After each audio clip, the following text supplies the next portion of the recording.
अगर आप mock test में लो स्कोर ला रहे हो और लग रहा है कि नीट हाथ से निकल रहा है, तो ये वीडियो एंड तक देखो, क्योंकि ये फेस ऑलमोस्ट हर नीट एस्पिरेंट फेस करता है। लो मॉक स्कोर का मतलब आपका लो पोटेंशियल नहीं होता, क्योंकि मॉक टेस्ट का काम ही है कि आपको आपकी वीकनेस दिखाना। मॉक टेस्ट का काम आपकी रैंक प्रेडिक्ट करना बिल्कुल नहीं है।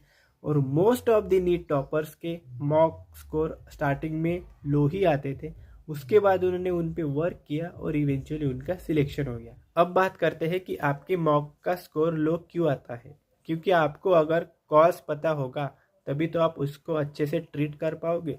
सबसे पहला रीज़न हो सकता है कि आपके कॉन्सेप्ट क्लियर नहीं है, आप बस रीडिंग करे जा रहे हो, बस रट्टा ही मारे जा रहे हो, कॉन्सेप्ट क्लियर नहीं है। सेकेंड इज कि ओवर अटेम्प्टिंग क्वेश्चन, मतलब क्वेश्चन को हद से ज़्यादा अटेम्प्ट कर रहे हो। आपके माइंड में कोई स्कोर है, उस स्कोर को अचीव करने के लिए मुझे इतने क्वेश्चन अटेम्प्ट करने हैं, इसकी वजह से आप बिना एक्यूरेसी देखे या कुछ देखे बस उतने क्वेश्चन अटेम्प्ट करने का टारगेट लेके चल रहे हो। एंड थर्ड इज कि आप panic and time mismanagement, exam hall में जाते बराबर ही आप पैनिक हो रहे हो या टाइम का मैनेजमेंट नहीं हो रहा है, मतलब इजी क्वेश्चन छूट जा रहे हैं, टफ क्वेश्चन में ज़्यादा टाइम ले रहे हैं। एंड फोर्थ इज की एनालिसिस स्किप करना, मतलब आपने टेस्ट तो दिया लेकिन उसका एनालिसिस नहीं किया, कौन से टाइप के क्वेश्चन ज़्यादा गलत हो रहे हैं, क्वेश्चन की जो गलत हो रहा है उसमें क्या मिस्टेक है, कॉन्सेप्ट मिस्टेक है या सिली मिस्टेक है या और कोई रीज़न है। एंड फिफ्थ इज नया टेस्ट देने के पहले आप रिवाइज ही नहीं कर रहे हो, जो पहले पढ़ा था बस वही पढ़ के जा रहे हो, तो इससे आपका स्कोर इम्प्रूव कैसे होगा। तो ये कुछ रीज़न हो सकते हैं आपके लो मॉक टेस्ट के स्कोर के लिए। व्हाट टू डू नाउ, लेकिन उससे पहले एक बात ध्यान रखो कि कोई भी नई बुक्स नहीं खरीदनी है पढ़ने के लिए, या फिर कोई भी यूट्यूब पे नए वीडियो लेक्चर्स नहीं देखने हैं नए टीचर्स के, और टेस्ट देना स्किप नहीं करना है।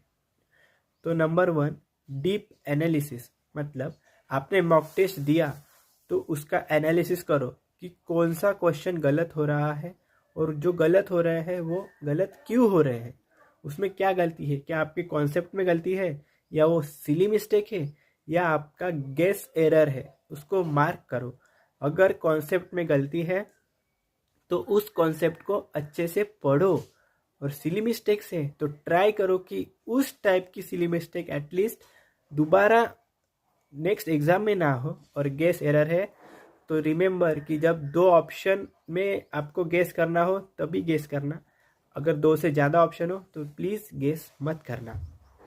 सेकेंड इज वीक एरियाज को आइडेंटिफाई करो।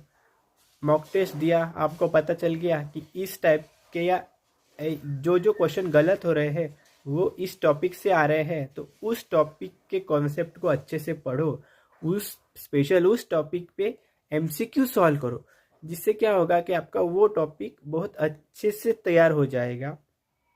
थर्ड इज एक्यूरेसी, मतलब अपने माइंड में आप कोई स्कोर लेके नहीं चलना कि मुझे इतना स्कोर करना है या इतने क्वेश्चन अटेम्प्ट करने हैं।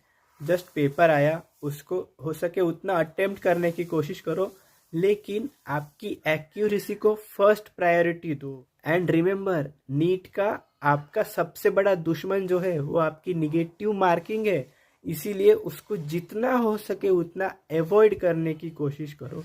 ओके।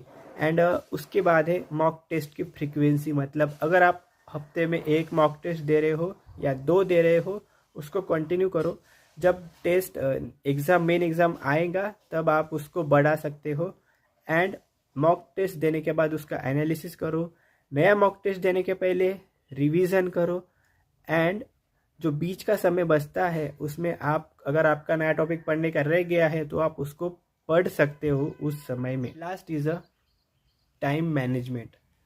जब आपके हाथ में एग्ज़ाम का पेपर आए तब सबसे पहले आप डिसाइड करो कि आपको कौन सा सब्जेक्ट सॉल्व करना है, वो अभी से करना है, बायोलॉजी करना है, केमिस्ट्री या फिजिक्स करना है। उसके बाद अगर मान लो आपने बायोलॉजी डिसाइड किया तो बायोलॉजी के सबसे पहले इजी क्वेश्चन करो, उसके बाद मॉडरेट करो, एंड लास्ट में हार्ड क्वेश्चन पे जंप करना।